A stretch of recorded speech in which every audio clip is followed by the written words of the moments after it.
आधी जा आणि फडणवीसांना सांगा त्यांचा राजीनामा घ्या किंवा त्यांची हकालपट्टी करा आणि मग या नैतिकतेच्या ढोंगी गप्पा मार, इतकंच मी सांगेन. महाविकास आघाडीमध्ये ठाकरे कुटुंबियांना का टार्गेट केलं जातं, त्यांना का असं आहे की ठाकरे कुटुंब हे या महाराष्ट्रामधलं सर्वोच्च लोकप्रिय कुटुंब आहे. लोकांची श्रद्धा त्यांच्यावरती आहे, लोकांचा विश्वास त्यांच्यावरती आहे, बरं का.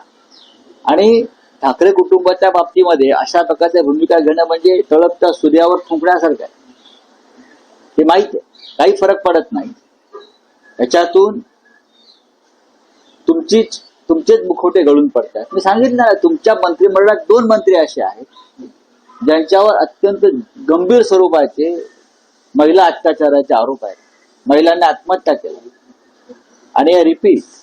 आणि मुख्यमंत्री उद्धव ठाकरे यांनी त्याच्यापैकी एका मंत्र्याची मंत्रिमंडळातून हकालपट्टी केली. त्या हकालपट्टी केलेल्या मंत्र्याला तुम्ही महिला अत्याचारासंदर्भात तुम्ही मंत्रिमंडळात घेऊन बसलेला आहात. हे जे कोणी निदर्शनं करतायत आमच्या विरुद्ध, त्यांनी देवेंद्र फडणवीस, नरेंद्र मोदी, बरं का, काल जळगावातून महिलांना न्याय देण्यासंदर्भात भाषणं ठोकून गेले ना, त्यांना सांगा तुमच्या मंत्रिमंडळात महाराष्ट्राच्या जे मंत्री बसलेले आहेत आधी त्यांच्या संदर्भात न्याय करा. काल त्यांचं नाव संजय राठोड. काल नरेंद्र मोदी जळगावात होते आणि त्यांनी भाषणामध्ये सांगितलं महिला आणि मुलीवर अत्याचाराविरोधात कडक कानून आम्ही केलेला आहे. ते आधी तुमच्या फडणवीस यांच्या मंत्रिमंडळात जे एक मंत्री आहेत ज्यांच्यामुळे एका महिलेनं आत्महत्या केली, सर्व पुरावे आहेत त्या संदर्भातले, असं देवेंद्र फडणवीस म्हणत होते विरोधी पक्षात असताना, विरोधी पक्ष नेते असताना, संजय राठोडच्या विरोधात. ते आता गृहमंत्री आहेत. मग काय झालं? तो कानून, तो कायदा, ते पुरावे. एक प्रश्न पुण्यामधला एका पोलिसावरती कोयत्याने हल्ला करण्यात आला, हे किती गंभीर गोष्ट आहे? हा पोलिसांवरचा हल्ला नसून कोयत्याचा, हा गृहमंत्री देवेंद्र फडणवीस यांच्यावरचा कोयता हल्ला आहे. गृहमंत्री देवेंद्र फडणवीस यांची कायदा आणि सुव्यवस्था कशी माती खाते आहे महाराष्ट्रामध्ये, पोलिसांवर हल्ले होत आहेत कोयत्याने. हा देवेंद्र फडणवीस यांच्यावरचा हल्ला आहे. फडणवीस यांनी राजीनामा दिला पाहिजे. त्यांचे पोलीस सुरक्षित नाहीये आणि ते आमच्या सुरक्षेच्या गप्पा मारतायत. त्यांचे पोलीस सुरक्षित नाही आहेत, त्यांचे हवालदार, खाकी वर्दीतले लोक सुरक्षित नाही आहेत. आणि आम्हाला सांगतात आम्ही तुमचं रक्षण करू म्हणून, आमच्या बहिणींचं रक्षण करणारे. पुण्यामध्ये सातत्याने ड्रग्स प्रकरण असू दे, कोयत्याचे हल्ले असू दे, पुण्यामध्ये सगळ्यात जास्त अंमली पदार्थाचा व्यापार आणि व्यवहार आज होतोय आणि ते हप्ते कुठपर्यंत जात आहेत हे आपण अनेकदा पाहिलेलं आहे. ललित पाटील प्रकरणातले खरे सूत्रधार कोण आहेत हे आपण पाहिलेलं आहे. पोर्शे प्रकरणात काय पोलीस आणि सगळी व्यवस्था यंत्रणा कशी विकली गेली हे देवेंद्र फडणवीस त्यांना माहित नाही का? पुण्याचे पालकमंत्री काय करतायत विचारा पालकमंत्र्यांना जाऊन. ते गुलाबी कपड्यात सध्या फिरतायत ना, ते गुलाबी कपड्यात फिरतायत, पण पोलिसांच्या डोक्यावर कोयत्याचे वार होत आहेत. ते रक्त मात्र लाल आहे सामान्य जनतेचं. नाना पटोले सांगितलं आहे की गुंडांनाही सुरक्षा भेटत आहे, पण भाजपकडनं मला धोका आहे, मला सुरक्षा भेटत नाही. सर्व विरोधी पक्षाच्या नेत्यांची सुरक्षा काढून घेतलेली आहे, सगळ्यांची. आमची काढली. आणि सुरक्षा कोणाला दिली आहे? गुंडांना.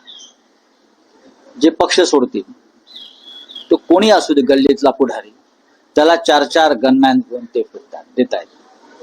जे महाविकास आघाडीतल्या नेत्यांना शिव्या घालतील त्यांना सुरक्षा दिली जाते. सुरक्षा या देशाची, राज्याची कायदा व्यवस्था, पोलीस व्यवस्था पूर्णपणे कोसळलेली आहे. पोलीस हे भारतीय जनता पक्षाचे पगारी नोकर झाल्यासारखे वागत आहेत.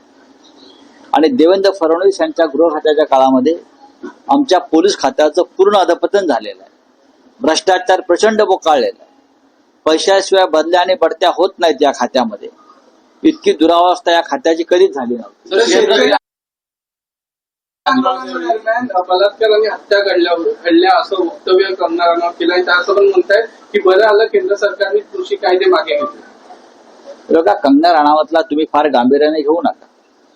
भारतीय जनता पक्षाचे जे लोक आहेत बरं का, त्यांना काय तिच्याविषयी करायचे करते, आम्ही तिला फार गांभीर्याने. केंद्राची पेन्शन योजना राज्यात आता लागू होणार आहे. खरं म्हणजे हे जे वक्तव्य आहे, शेतकरी आंदोलनामध्ये महिलांवर अत्याचार झाले असं म्हणते ना ती, त्या बलात्कार झाले, याची चौकशी व्हायला पाहिजे आणि पोलिसांनी कंगना राणावतचं रिसर्च स्टेटमेंट घेतलं पाहिजे आणि त्या स्टेटमेंटवरती आम्ही मग पार्लमेंटला चर्चा करू. केंद्राची पेन्शन योजना राज्यात लागू होणार आहे, काय सांगतात? आता निवडणुका आहेत त्याच्यामुळे अशा लोकप्रिय योजनांच्या घोषणा काही काळ केल्या जातात. थँक्यू.